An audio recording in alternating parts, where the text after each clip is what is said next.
Hello दोस्तों, I am Vijay Kumar and student of Shri Krishna medical college. आप सबको इस प्यारे से फैमिली सुपर 30 केमिस्ट्री क्लासेस में स्वागत है। दोस्तों, आज मैं आप सबको cell cycle and cell division का एक खूबसूरत सा टॉपिक का नाम है मियोसिस। ये एनसीईआरटी का पेज नंबर 167 में टॉपिक 10.4 मियोसिस में मास्टर बनाने आया हूं। तो चलिए आज का क्लास एक मोटिवेशनल वर्ड से स्टार्ट करें। नई दिन है, नई शुरुआत करो। नई दिन है, नई शुरुआत करो। कल चाहे हारे थे, आज नई शुरुआत करो। अर्थात नई दिन है, नया शुरुआत कीजिए। कल भले ही आप हार गए थे, लेकिन आज से एक नया शुरुआत कीजिए और ये कंटिन्यू रखिएगा। आप निश्चित रूप से अपने जीवन में बहुत बड़ी सफलता प्राप्त कीजिएगा। तो चलिए इसी के साथ टॉपिक को आगे बढ़ाते हैं।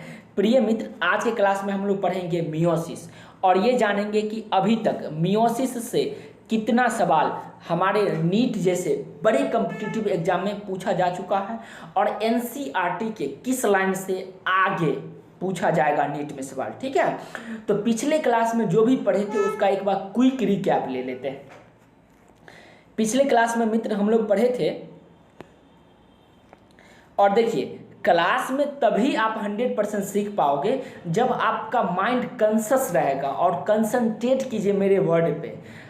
यूं तो ऑनलाइन में एक साथ लाखों बच्चे पढ़ता है, बट आपको फील करना है कि इस क्लासरूम में दो ही लोग हैं, एक मैं और दूसरा आप। मैं आपको पढ़ा रहा हूं और मैं एनसीईआरटी का लाइन बाय लाइन मैं आपसे पूछूंगा भी, तो आपको उसका जवाब देना है, तब आप 100% सीखोगे।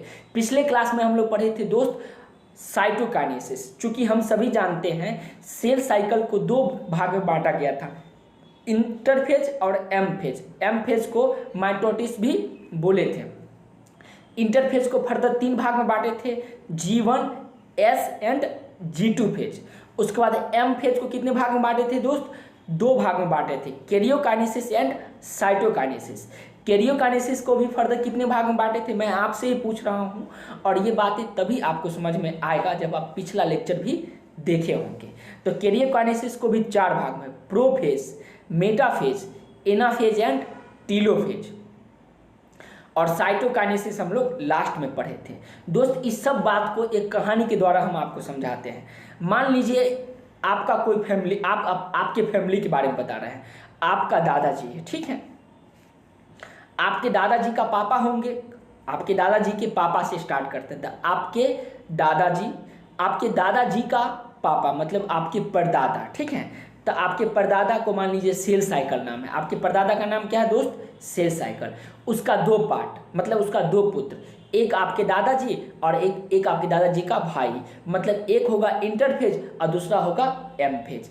एक आपके दादाजी का नाम क्या है दोस्त? इंटरफेज। और आपके दादाजी के भाई का नाम क्या है? एम फेज है, जिसको माइटोसिस भी बोलेंगे, जो एनसीईआरटी का पेज नंबर 163 में आप देख सकते हो, एम फेज, जिसको हम लोग माइटोसिस भी कहेंगे। तो अब आपके दादाजी का कितना पुत्र? 3 पुत्र। पहला का नाम G1, उसका अलग काम, फिर दूसरा का S और तीसरा का G2। 3 आपके दादाजी का कितना पुत्र? तो 3 पुत्र। पहला पुत्र कौन होगा दोस्त? तो G1, S and G2। G1, S and G2। M cell cycle क्या है? तो आपके दादाजी का, आपके परदादा हो मतलब आपके दादाजी का पिताजी, उसका 2 पार्ट्स, 2 पुत्र। पहला का नाम इंटरफेज और दूसरा का नाम एम फेज। इंटरफेज आपके दादाजी जो है उनका 2 पुत्र, उनका 3 पुत्र। पहला का नाम G1, दूसरा का S और तीसरा का G2 होगा। इस सब के बारे में काफ़ी डिटेल से हम लोग जान चुके हैं। अब आते हैं, इंटरफेज जान लिए, उसके बाद जानेंगे एम फेज मतलब आपके चाचा जी। किसके बारे में जानेंगे दोस्त? आपके चाचा जी। तो आपके चाचा जी का नाम क्या होगा? M phase. एम फेज को हम लोग क्या बोलेंगे? माइटोसिस भी बोलेंगे। ये कहानी के द्वारा समझिए क्योंकि बहुत इंपॉर्टेंट है, इससे कई बार नीट में सवाल पूछा जा चुका है। तो आ जाएंगे एम फेज। एम फेज को दो भाग में बांटे, मतलब आपके दादाजी के किसके बारे में जान रहे हैं दोस्त, आपके दादाजी के भाई, मतलब आपके दादाजी का भाई के बारे में जान रहे हैं। उसका दो पुत्र, पहला का नाम कैरियोकाइनेसिस और दूसरा का नाम साइटोकाइनेसिस। आपके दादाजी का भाई का दो पुत्र कैरियोकाइनेसिस और साइटोकाइनेसिस, उसका मतलब आपके अंकल, नहीं आपका अंकल ही न हुए वो, कैरियोकाइनेसिस और साइटोकाइनेसिस। अच्छा, कैरियोकाइनेसिस का भी चार भाग, prophase, metaphase, anaphase and telophase. मेरे साथ बोलिएगा, prophase, metaphase, anaphase and telophase. ये prophase, metaphase, anaphase and telophase जो है वो आपका भाई ही न लगेगा दोस्त, क्यों, वो आपके दादाजी के, आपके दादाजी के भाई के बेटा का बेटा है। नहीं, आपके दादाजी का भाई एम फेज, उसका दो बेटा, इन कैरियोकाइनेसिस एंड साइटोकाइनेसिस। कैरियोकाइनेसिस जो आपके अंकल लगेंगे, उसका कितना पुत्र, चार पुत्र, prophase, metaphase, anaphase and telophase. तो ये सब तो आपका भाई ही होगा। इस सब के बारे में काफ़ी डिटेल से पढ़े। उसके बाद एम फेज, मतलब आपके दादाजी का दूसरा जो बेटा था कैरियोकाइनेसिस, उसके बारे में भी पढ़े थे। एक बार फिर से समझिए, आपके दादाजी का पापा, ठीक है, आपके दादाजी के पापा का नाम सेल साइकिल, उसका दो बेटा, पहला का नाम इंटरफेज, दूसरा का नाम एम फेज। इंटरफेज का भी तीन पुत्र, G1, S and G2 phase. तीनों पुत्र का काम भी देख लिए थे। उसके बाद आपके दादाजी के भाई पे आए एम फेज पे। एम फेज का भी कितना पुत्र, दो पुत्र, पहला का नाम कैरियोकाइनेसिस, दूसरा का नाम साइटोकाइनेसिस।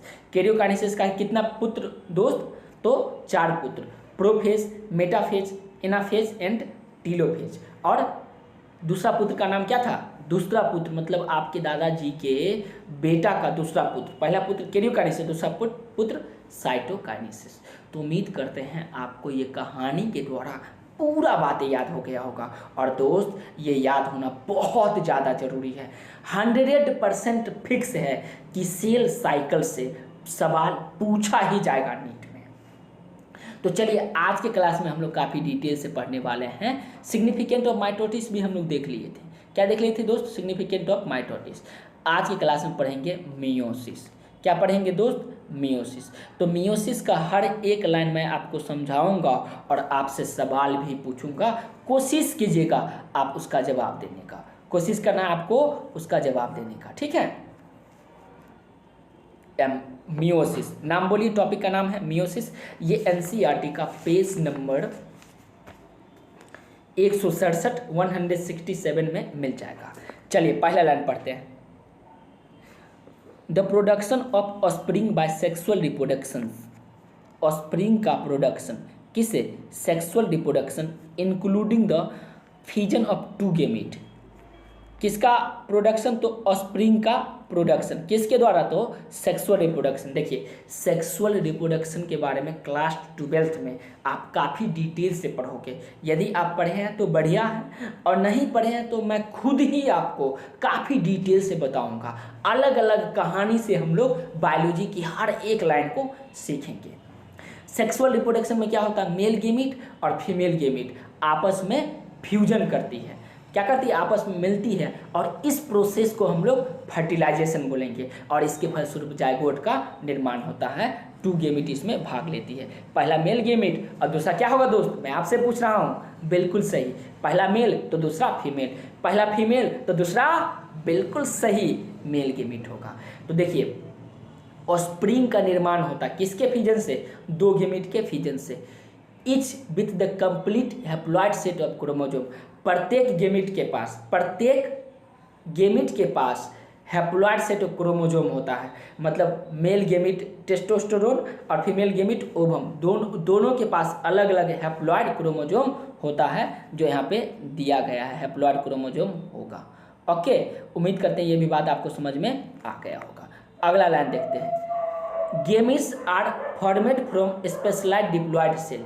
गेमिट जो होता है स्पेशल टाइप के डिप्लॉइड सेल से बनता है। देखिए, male gamete haploid, female gamete haploid, ये दोनों मिला तो क्या हुआ, जायगोट का निर्माण हुआ। ये दोनों मिलेगा तो किसका निर्माण होगा, जायगोट का, और ये जायगोट क्या होगा, डिप्लॉइड सेल होगा। स्पेशल टाइप के ये डिप्लॉयड सेल होंगे। ये बातें आप देख रहे हैं ना, डिप्लॉयड सेल होगा। The specialised kind of cell division, the reductions of chromosome number by half result in production of haploid daughter cell. देखिए हैप्लॉइड डॉटर सेल जब बनती है अर्थात 2n, देखिए 2n इक्वल टू 46 क्रोमोसोम होता है। 2n इक्वल टू कितना 46, इसीलिए n इक्वल टू कितना होगा दोस्त, इसीलिए इसका कलर को चेंज करते हैं तो आपको दिखाई देगा। इसीलिए n इक्वल टू कितना होगा 23 होगा ना, तब प्रत्येक 20 कितना होगा दोस्त 3 होगा। तो मेल गेमिट में भी 23 और फीमेल गेमिट में भी 23 ही होता है। देखिए 2n equal to 46, 2n equal to 46, इसलिए n इक्वल टू कितना होगा तो बोलेंगे 23 होगा, 23 होगा। तब मेल गेमिट में भी 23 और फीमेल गेमिट में भी हाफ हाफ होगा, हैप्लॉइड डॉटर सेल बनेगी। ये देख रहे हैं लिखा हुआ ना haploid daughter cell. Haploid daughter cell में क्रोमोसोम का संख्या कितना होगा दोस्त, मैं आपसे ही पूछ रहा हूँ, बताइए। बिल्कुल सही, कितना होगा दोस्त तो 23 होगा। तो सवाल पूछा जा सकता है कि हैप्लॉइड डॉटर सेल में क्रोमोसोम की संख्या कितना, बोलेंगे 23। डिप्लॉइड में कितना तो 46 होगा, डिप्लॉइड में कितना तो 46 होगा। और ये सब कितना किस पे डिपेंड करता है, सेक्सुअल रिप्रोडक्शन पर। मियोसिस जो होती है सेक्सुअल रिप्रोडक्शन पे। This kind of division is called meiosis. इस प्रकार के डिवीजन को हम लोग क्या बोलेंगे, मियोसिस बोलेंगे। इसमें डिप्लॉइड सेल हैप्लॉइड सेल में टूट जाती है, इसलिए इसको रिडक्शन डिवीजन भी हम लोग, मतलब टूट जाती है ना, आधा आधा भाग में बढ़ जाती है। Meiosis ensure the production of haploid phase in a life cycle of sexual reproducing organism. Meiosis ensure करती है, इस लाइन का मतलब आप समझिए, ये जो लाइन है बहुत ही ज़्यादा इम्पोर्टेंट लाइन है। देखिए meiosis ensure the production of haploid phase in the life cycle. ये इंश्योर करती है किसके प्रोडक्शन में, तो haploid phase of life cycle of sexual reproducing organism. जितना भी सेक्सुअली रिप्रोड्यूसिंग ऑर्गेनिज्म होता है उसके हैप्लॉइड फेज को, उसके सेल साइकिल के हैप्लॉइड फेज को कौन इंश्योर करती है, तो मियोसिस इंश्योर करती है। तो सवाल पूछा जाएगा कि सेक्सुअल रिप्रोड्यूसिंग ऑर्गेनिज्म के लाइफ साइकिल के हैप्लॉइड फेज को कौन इंश्योर करती है, उसके प्रोडक्शन को कौन इंश्योर करती है दोस्त, तो क्या बताना है, मियोसिस इंश्योर करती है। तो उम्मीद करते हैं ये लाइन से जो भी सवाल पूछेगा आप उसे बना ले जाओगे। Where fertilisation restore the diploid phase. Fertilisation किसको रिस्टोर करती है, तो डिप्लॉइड फेज को रिस्टोर करती है। अरे डिप्लॉइड फेज मतलब मेल गेमिट 23 और फीमेल गेमिट भी 23, n इक्वल टू 23 और n इक्वल टू 23, ये दोनों मिलती है, ये दोनों मिलती है। तो किसका निर्माण करेगा, किसका निर्माण करेगा दोस्त, तो जायगोट का निर्माण करेगा। और इस मिलने की प्रोसेस को हम लोग फर्टिलाइजेशन बोलेंगे। तो हैप्लॉइड सेल मिलेगी तो किसका निर्माण होगा, डिप्लॉइड सेल का निर्माण होगा। गर्मी बहुत ही ज़्यादा है, आप समझ सकते हैं मेरा प्रॉब्लम। तो उम्मीद करते हैं ये बात समझ में आया होगा। तो सवाल ये पूछा जा सकता है कि फर्टिलाइजेशन किसको रिस्टोर करेगी, तो बताना है डिप्लॉइड फेज को रिस्टोर करेगी। ओके दोस्त, अब चलिए आगे बढ़ते हैं। Become across meiosis during gametogenesis in plant and animal. दोस्त देखिए इसमें बताया गया है be can across meiosis during gametogenesis. यहाँ पे एक एनसीईआरटी का मिस्टेक पॉइंट है, इस बात को आप ध्यान दीजिएगा। प्लांट में गेमिट का निर्माण नहीं होता है, स्पोर का निर्माण होता है, इसलिए इसमें स्पोरोजेनेसिस होगा। क्या होगा दोस्त, स्पोरोजेनेसिस। इसमें बोला है ये इंश्योर करते become across meiosis during gametogenesis in plant and animal. In plant and animal, plant cell and animal. तो प्लांट में स्पोरोजेनेसिस होगा, प्लांट में क्या होगा दोस्त, स्पोरोजेनेसिस। एंड एनिमल सेल में क्या होगा, गेमिट का फॉर्मेशन होता है, इसलिए इसमें गेमिटोजेनेसिस होगा। और ये कौन बताती है, तो मियोसिस बताती है। कौन बताती है दोस्त, मियोसिस बताती है। This lead to the formation of haploid gamete.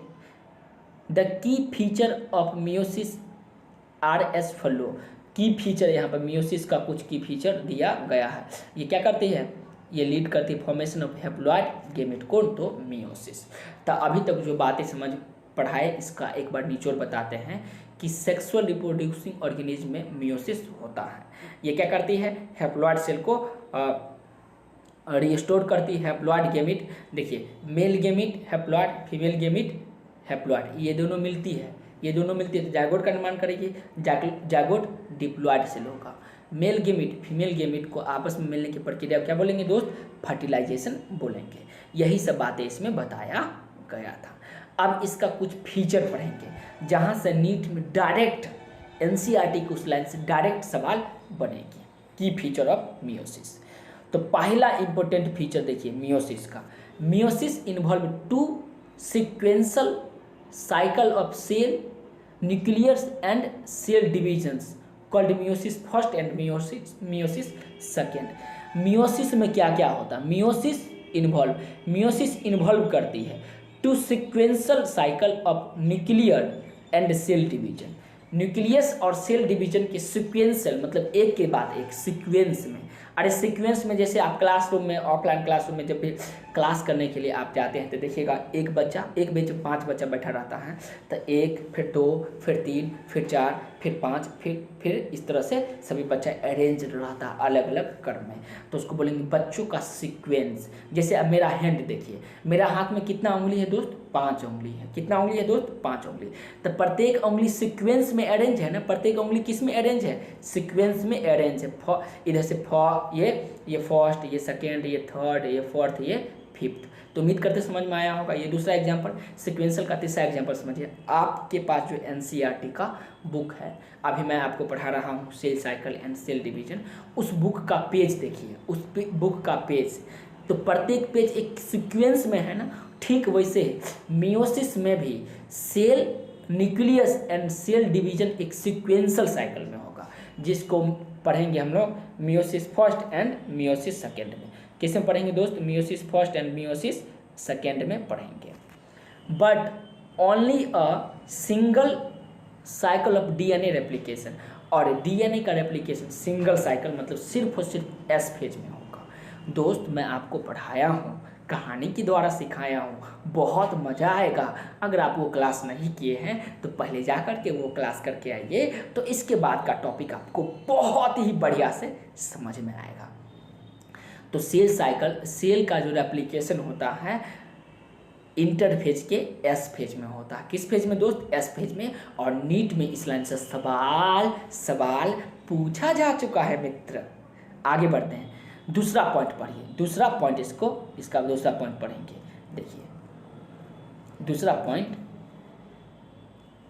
Meiosis first is initiated after the parental chromosome having replicated to produce identical sister chromatid at the S phase. देखिए मियोसिस फर्स्ट जो होता है इनिशिएट करेगी मतलब start करेगी after मतलब होता है इसके बाद पेरेंटल क्रोमोसोम, पेरेंट का जो क्रोमोसोम, इसके कलर को थोड़ा सा चेंज करते हैं तो आपको समझ में आएगा और दिखाई भी देगा। Parental chromosome have replicated, parental chromosome have replicated to produce identical sister chromatid at S phase. और ये प्रोड्यूस करती है क्या, आइडेंटिकल मतलब समान सिस्टर क्रोमेटिड, जो किस में होता है, एस फेज में होता है। मियोसिस फर्स्ट इनिशिएट करेगा after the parental chromosomes have replicated. Parental chromosome जब रेप्लिकेट करती है और प्रोड्यूस करता है किसको, identical sister chromatid at S phase. किस फेज में दोस्त, तो एस फेज में। तब ये मियोसिस फर्स्ट क्या होगा, इनिशिएट होगा, स्टार्ट होगा। तो सवाल पूछा जाएगा मियोसिस फर्स्ट किसके बाद इनिशिएट होगी, तो बोलेंगे parental chromosome have replicated. Parental chromosome क्या करेगी, रेप्लिकेटेड करेगी और किसको प्रोड्यूस करेगा दोस्त, तो बोलेंगे आइडेंटिकल सिस्टर क्रोमेटिड। किस फेज में, तो इंटरफेज के एस फेज में।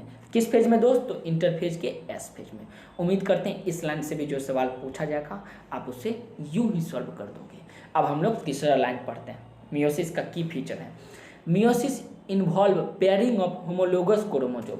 मियोसिस इन्वॉल्व होता किस में, the pairing of homologous chromosome. ये होमोलोगस क्रोमोसोम को क्या करता है, प्रोवाइड करवाता है। होमोलोगस मतलब समान क्रोमोसोम होगा उसको पेयरिंग करवाएगा। उदाहरण के तौर पे समझिए, मान लीजिए ये है एक पेन और ये है दूसरा पेन, ठीक है, ये एक क्रोमोसोम, ये एक क्रोमोसोम, इसके आइडेंटिकल ये है, तो ये होमोलोगस होगा। इसके पेयरिंग को क्या करेगा दोस्त, मियोसिस इन्वॉल्व करती है इसके होमोलोगस क्रोमोसोम के पेयरिंग में। इसका काम होता है होमोलोगस क्रोमोसोम को पेयरिंग करवाती कौन, मियोसिस। इसका मतलब हमें हंसी इसलिए आया क्योंकि इसका कहानी जो बताएंगे उसमें शायद आप भी हंसोगे। क्लासों में कभी कभी ऐसा देखिएगा, या हम अपने दैनिक जीवन में देखिए, एक लड़का होता है और एक लड़कियां होता है, दोनों के बीच जब शादी होता है तो लड़का और लड़की के बीच संबंध कौन स्थापित करवाता है, अगुआ। कौन करवाता है दोस्त, अगुआ करवाता है। अरे अगुआ होता है ना, वो लड़का के बारे में भी बताता है और लड़कियां के बारे में भी बताता है। तो इस दोनों को पेयर होमोलोगस है। अरे लड़का जैसा लड़की कुछ न कुछ गुण मिलते रहती है तब ना दोनों के बीच शादी होगा। तो जब गुण मिलता है, होमोलोगस क्रोमोसोम है, इसको इन्वॉल्व को पेयरिंग करने में इन्वॉल्व कौन करवाती है, अगुआ करवाता है। होमोलोगस क्रोमोसोम लड़का लड़की हुआ, ये दोनों होमोलोगस हैं और इसको पेयरिंग कौन करवाता है, तो अगुआ करवाता है। जैसे गांव समाज में, ठीक वैसे ही यहाँ पे होमोलोगस जो क्रोमोसोम होगा, होमोलोगस क्रोमोसोम कैसा क्रोमोसोम दोस्त, तो होमोलोगस क्रोमोसोम, इसके पेयरिंग कौन करवाती है, तो मियोसिस। तो मियोसिस यहाँ पे अगुआ का काम करेगा। किसका काम करेगा दोस्त, अगुआ का काम करेगा। तो सवाल पूछेगा यहाँ से नीट में कि होमोलोगस क्रोमोसोम के पेयरिंग में कौन इन्वॉल्व होता है, तो क्या बताइएगा, मैं आपसे ही पूछ रहा हूँ। क्या होगा आंसर दोस्त, बिल्कुल सही, मियोसिस होगा उसका आंसर। क्या होगा दोस्त, मियोसिस। और ये बहुत इंपॉर्टेंट लाइन है, between non sister chromatid of homologous chromosome. और नॉन सिस्टर क्रोमेटिड जो होमोलोगस क्रोमोसोम के नॉन सिस्टर क्रोमेटिड होता है उसको रिकम्बाइंड भी करवाती है। तो मियोसिस का तीसरा पॉइंट में दो महत्वपूर्ण काम दिया गया। पहला काम था ये होमोलोगस क्रोमोसोम का पेयरिंग करवाती है, दूसरा काम है ये रिकम्बाइनेशन करवाती है किस किस के बीच, तो non sister chromatid and homologous chromosome. Non sister chromatid and homologous chromosome को ये क्या करवाती है, रिकम्बाइंड करवाएगी। कौन, तो मियोसिस।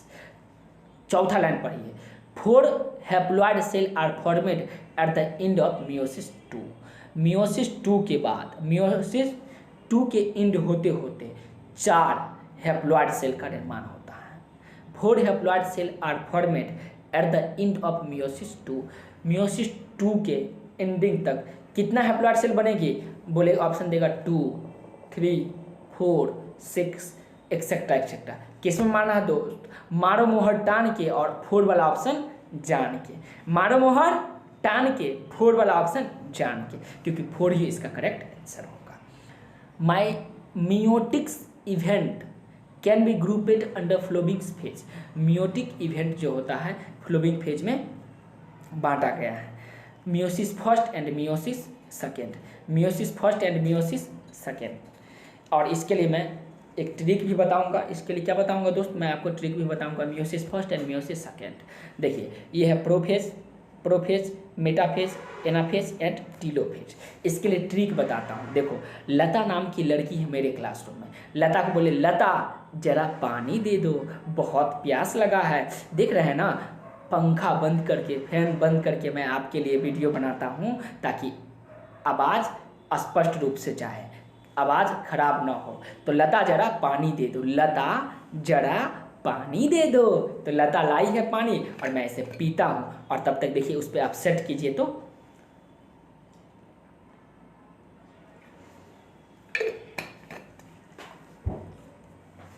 देखिए दोस्त, लता जरा पानी दे दो, लता जरा पानी दे दो। एल से लता जरा पानी दे दो।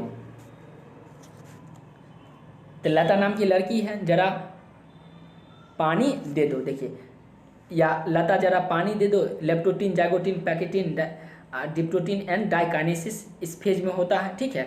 और इसको याद करने का ट्रिक है, देखिए लता जरा पानी दे दो, leptotene, zygotene, pachytene, diakinesis and diplotene, ये सब हम लोग इसी में प्रोफेज फर्स्ट का अलग अलग पार्ट्स होता है, ठीक है। इसको याद करने का ट्रिक है, prophase, metaphase, anaphase and telophase. तो पीएमएटी नाम का एक एग्जाम मान लेंगे, पीएमएटी। इसको याद करने का ट्रिक चलिए मैं बताता हूँ, समझिएगा। कलर को चेंज कर देता हूँ। पीएमएटी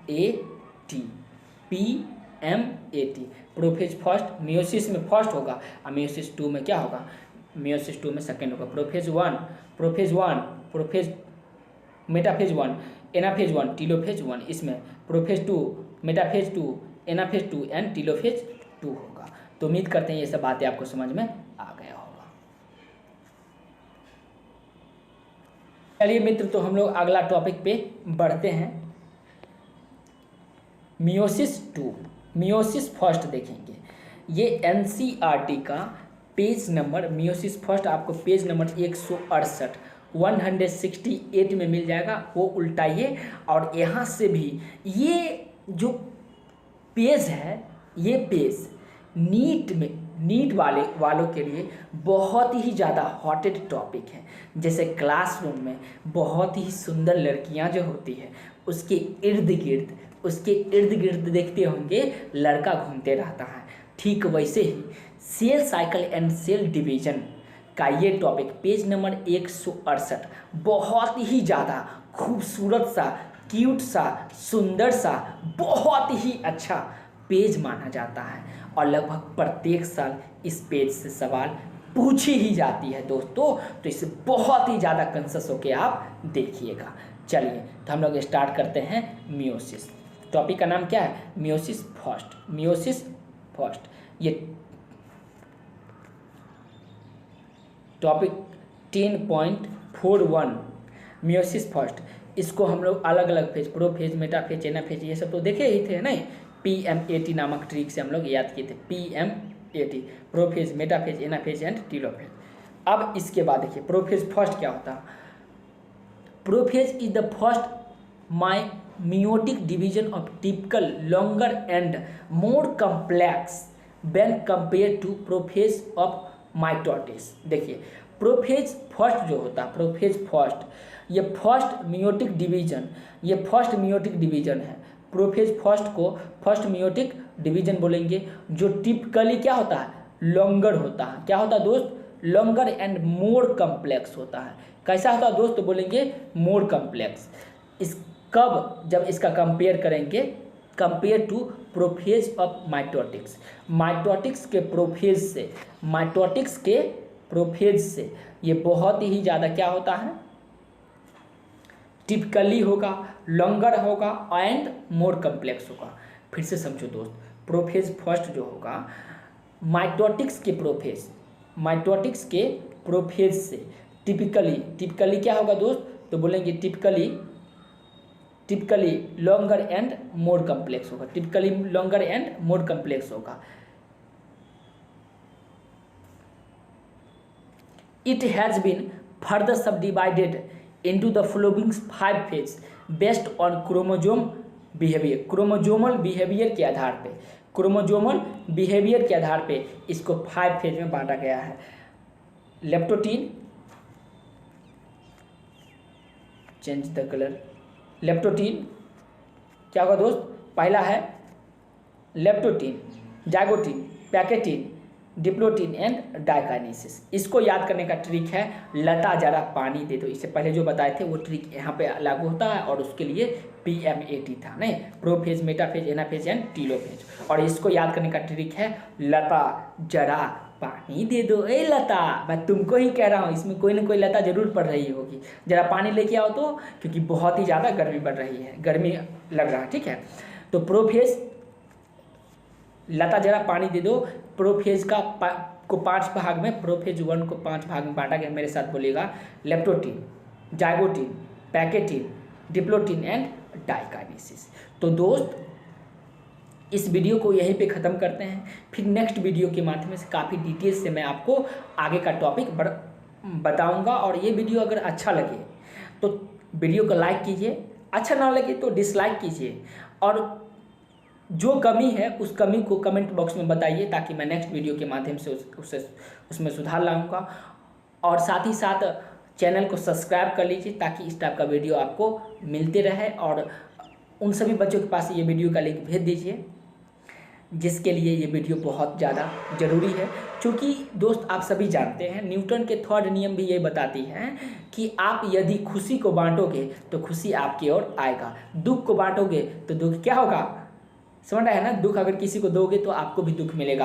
अच्छा, इसलिए क्या कीजिए, पॉजिटिवनेस को स्प्रेड कीजिए और उन सभी दोस्तों के पास इस वीडियो के लिंक को भेज दीजिए जिसके लिए वीडियो बहुत ज़्यादा ज़रूरी है। और तब तक खुश रहिए और खुशियाँ फैलाते रहिए। फिर मिलते हैं नेक्स्ट वीडियो के माध्यम से। धन्यवाद दोस्तों।